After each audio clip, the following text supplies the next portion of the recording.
Photo काढतो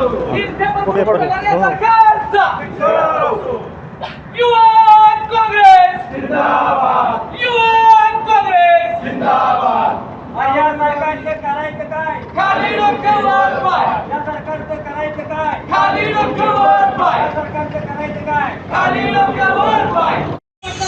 पंतप्रधानांचा निषेध असो या भाजप सरकारचा निषेध असो पेट्रोल डिझेल दरवाढ केलेल्या भाजप सरकारचा निषेध असो कहा गए अच्छे दिन कहा गए अच्छे दिन कहा गए अच्छे दिन कहा गए राहुल गांधी संघर्ष करो हम तुम्हारे साथ है राहुल गांधी संघर्ष करो हम तुम्हारे साथ है काँग्रेस पक्षाचा विजय हो युवक काँग्रेस जिंदाबाद युवक काँग्रेस जिंदाबाद खाली मुंडी वर पाय खाली मुंडी वर पाय खाली मुंडी वर पाय या सरकारचं करायचं काय खाली मुंडी वर पाय या सरकारचं करायचं काय खाली मुंडी वर पाय आत्ता शेतकऱ्यांची ऊस फोडायचे, लागवड टाकून ऊस फोडायचे, रान तयार करायचे दिवस चालू आहेत आणि शेतकऱ्यांना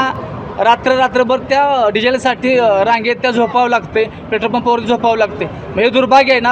आपला हा कृषीप्रधान आपला देश मानला जातो. त्या देशामध्ये या शेतकऱ्याची ही अवस्था या डिझेलमुळे होत असेल तर आपलं परराष्ट्र धोरण कुठे चुकतं आहे आणि त्या परराष्ट्र धोरण चुकण्यामागचं कारण एकमेवच आहे, हे सरकार काही कामाचं नाही, हे सरकार युवकांच्या कामाचं नाही, हे सरकार शेतकऱ्यांच्या कामाचं नाही, हे सरकार फक्त आमदार फोडाफोडीच्या कामाचं आहे आणि या सरकारचा आम्ही युवक काँग्रेसच्या वतीने जाहीर निषेध करतो. चला.